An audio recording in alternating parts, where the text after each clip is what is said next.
We'll try this again. I just recorded this long devotion and it didn't record, so hopefully it'll be just as good round two.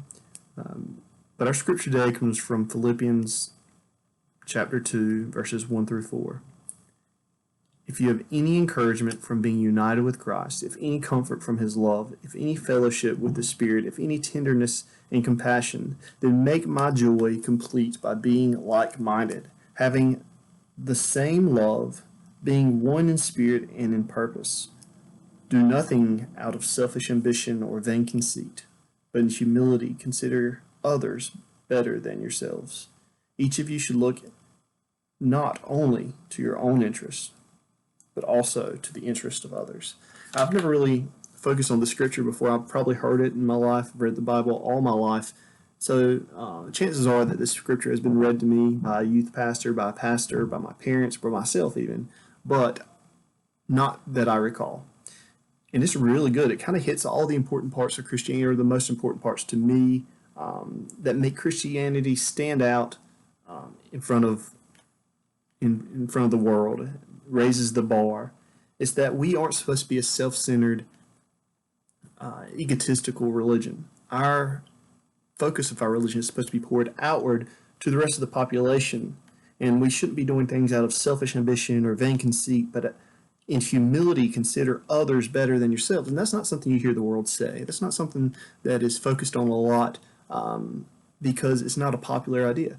Naturally, we all see ourselves as important. And this kind of flies into the face of our modern culture, which is all about me. It's all about making yourself feel better or look better. And this is saying that Christianity is focused on the pouring outward. It actually reminds me of this prayer of St. Francis of Assisi, and you can look it up. I think that's where my thing messed up last time because I looked it up while recording.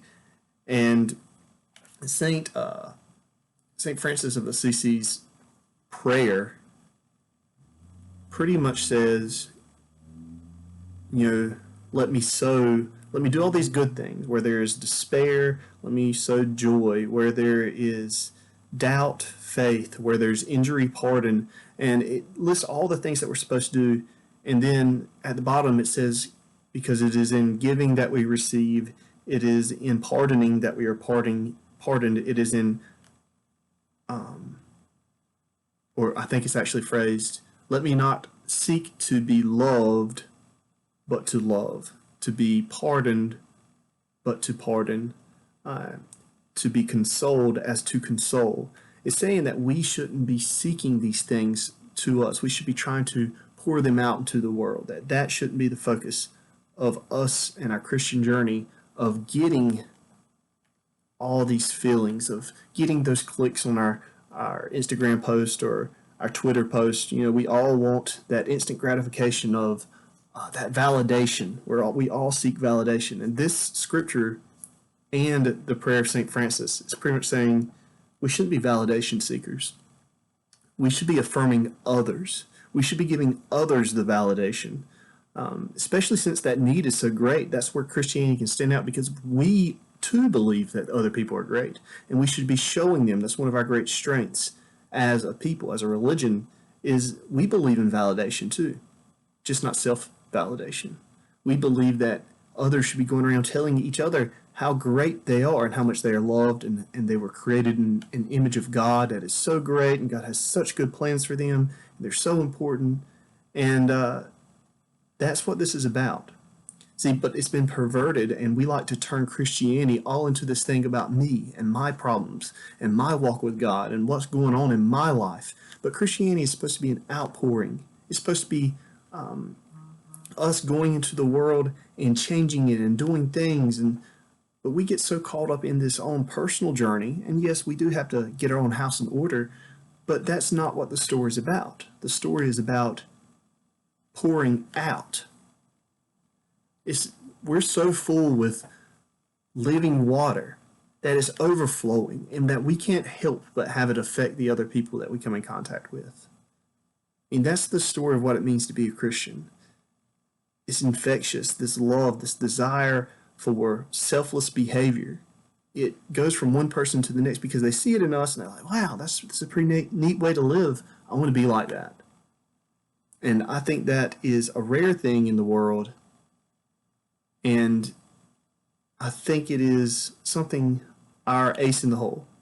I think it's something that Christianity teaches that not a lot of other religions teach, or not other philosophies, especially popular ones in the world, teach this selfless behavior. But we have to be careful because even Christianity is getting corrupted by this infatuation with self, with this infatuation with who you are and how much you're worth and how much other people care about you.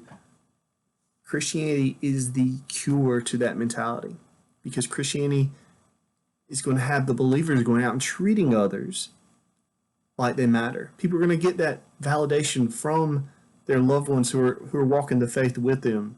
They won't need, little girls won't need to go and post pictures of themselves trying to get people to click and say how pretty they are or how cool they look, and guys won't have to post pictures of their trucks or whatever to get that feeling of validation that everyone's looking for.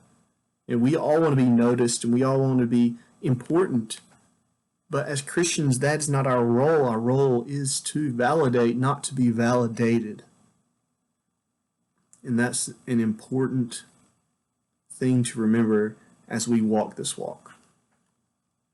We'll be starting back Wednesday night youth, not this Wednesday, not tonight, but most likely next Wednesday night. We'll definitely know by Sunday, and I will put a one call out now when things are more set in stone. Thank you.